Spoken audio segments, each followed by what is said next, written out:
আমি 2008 থেকে এই মামলায়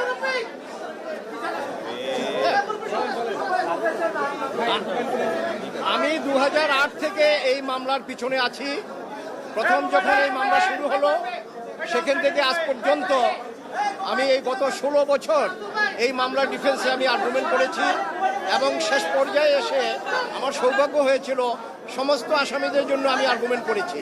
তো এই মামলায় আমরা মাননীয় আদালতের কাছে হাইকোর্ট ডিভিশনে যেই বেঞ্চে এই মামলাটা আজকে নিষ্পত্তি হলো আমরা কৃতজ্ঞ। আমরা অত্যন্ত আন্তরিকভাবে কোর্টকে আমরা সাধুবাদ জানাই যে আমরা ন্যায় বিচার পেয়েছি। কারণ হলো দুটা দিক, সাক্ষ্য এবং আইন, এই কোনো দিক থেকে এই মামলা প্রমাণিত হয়নি।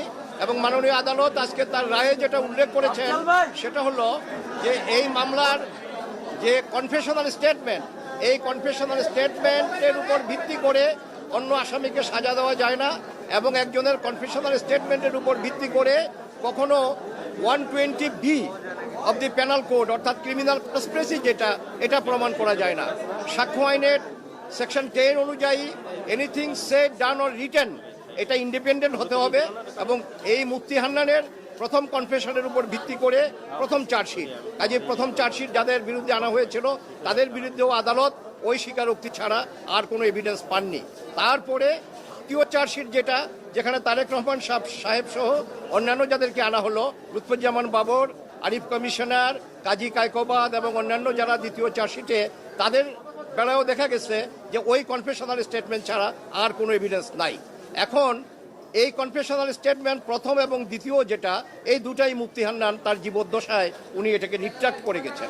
কাজে রিট্রাক্টেড কনফেশন এবং সেটার যদি করবোরেটিভ অন্য কোনো এভিডেন্স না থাকে তাহলে এটার উপর ভিত্তি করে কোনো আসামিকে সাজা দেওয়া যায় না। ইভেন যে আসামি কনফেশন করেছে উনি যদি বেঁচে থাকতো ওনার বেলাও এটা প্রযোজ্য হতো না। আর যেটা আজকে আদালত যেটা বলেছেন সেটা হলো যে সেকেন্ড যে চার্জশিট, এই সেকেন্ড চার্জশিটটা হাইলি ইলিগাল বিকজ সেকেন্ড চার্জশিটের প্রভিশন আমাদের আইনে যেটা আছে সেটা হলো যে অফিসার ইনচার্জ যদি নতুন করে এভিডেন্স পায় তাইলে উনি এই সাপ্লিমেন্টারি চার্জশিট দিতে পারেন। কিন্তু এখানে দেখা যাচ্ছে যে এই সেকেন্ড চার্জশিটটা আসছে হলো আপন এ প্রেয়ার অব দি রানের পাবলিক প্রসিকিউটর, উনি একটা দরখাস্ত দেওয়ার পরে এটা মঞ্জুর করেছেন কোর্ট। দ্রুত বিচার আদালত এটা মঞ্জুর করে আবার যখন আপনার ফার্দার ইনভেস্টিগেশনের নামে রিইনভেস্টিগেশনের জন্য পাঠালেন, এই রিইনভেস্টিগেশনের রিপোর্টটা আসার পরে অর্থাৎ সেকেন্ড চার্জশিট আসার পরে সেটা কোনো ম্যাজিস্ট্রেট এটাকে অ্যাকসেপ্ট করেন নাই, না করে সরাসরি এটা সেশন জাজের মেট্রো সেশনে পাঠিয়েছে। উনি 193-তে আপনার কগনিজেন্স নিয়েছেন। আমরা কোর্টকে আইন দেখায় বললাম যে ইউর লর্ডশিপ দেখেন আপনারা, কারণ 191B of the code of criminal প্রসিডিউরে যদি ম্যাজিস্ট্রেট ইনিশিয়াল কগনিজেন্স না নেয় তাইলে এই কেস আপনার সেশনে বা দায়রায় এটা সুপার্দ হতে পারে না।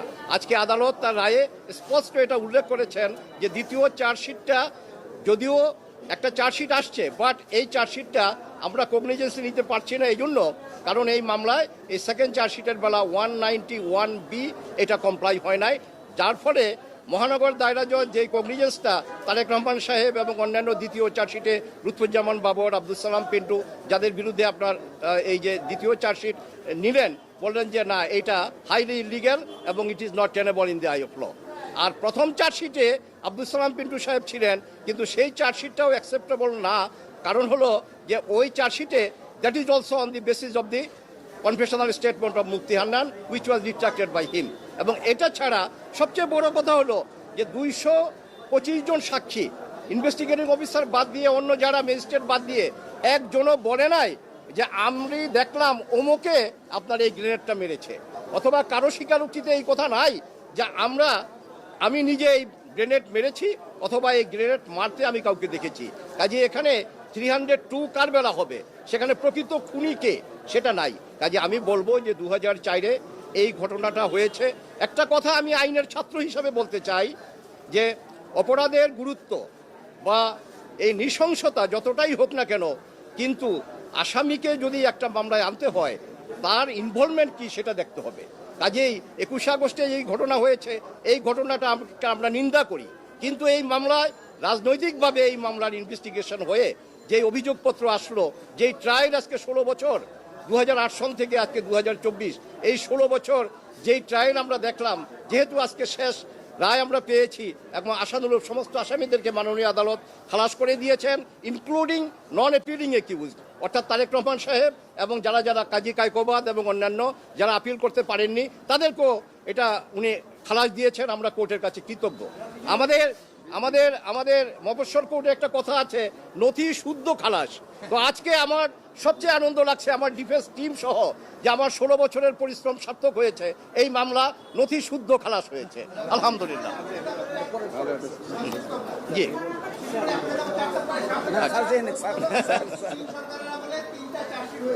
না না, দুইটা চার্জশিট। তদন্তের ফলাফল ভিন্ন না। প্রথম চার্জশিটে যাদেরকে আনা হয়েছে, সেকেন্ড চার্জশিটে নতুন করে আসামি আনা হয়েছে। কারণ আইন হলো একটা চার্জশিট একবার অ্যাকসেপ্ট হয়ে গেলে ওটা রিজেক্ট হয় না, তাই না? বলো। আচ্ছা আমি যাই। আমি যাই।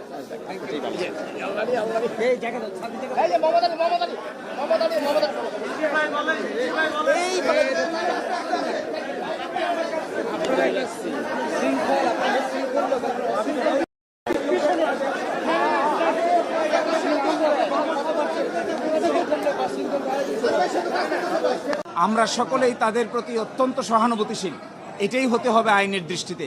কিন্তু প্রকৃত অপরাধী যদি রাষ্ট্রপক্ষ বের করতে না পারে তাহলে বিচারটা হবে কার? 100 মানুষও যদি খালাস পেয়ে যায়, নিরপরাধ একজনকেও আমরা সাজা দিতে পারি না।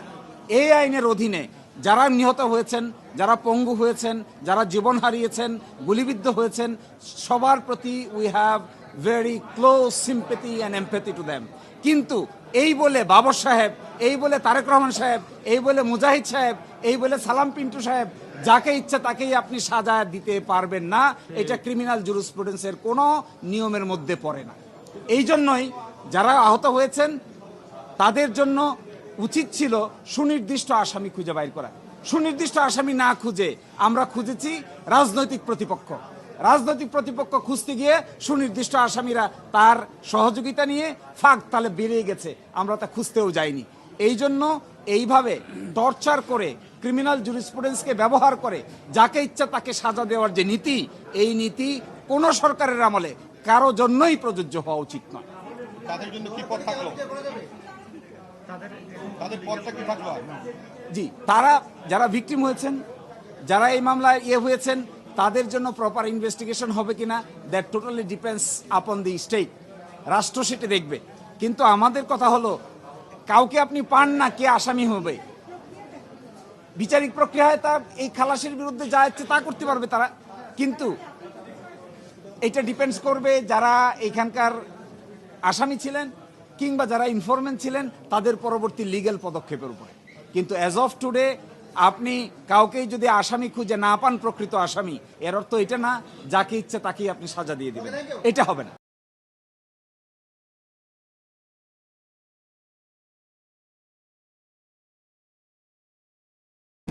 প্রথম একটি তদন্ত রিপোর্ট সাবমিট করা হয়।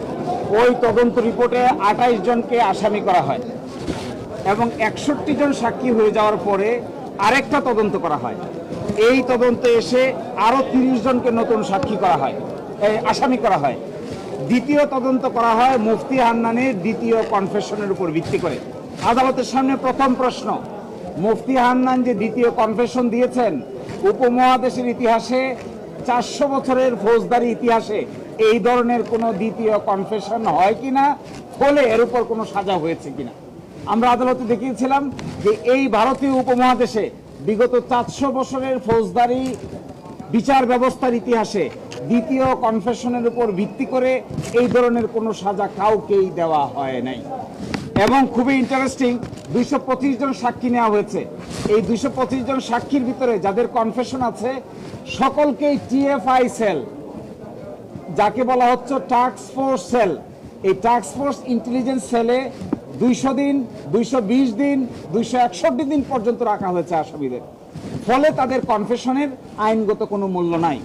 এবং আরেকটি ইন্টারেস্টিং প্রশ্ন এখানে আছে, এই টিএফআই সেলে যাদেরকে রাখা হয়েছিল, টর্চার করা হয়েছে যাদের, তারা একজন বলেছে আরেকজনকে দেখেছে, শুনেছে, কিন্তু কি কথা হয়েছে, কি কনস্পিরেসি হয়েছে তার কোনো উত্তর দিতে পারে নাই।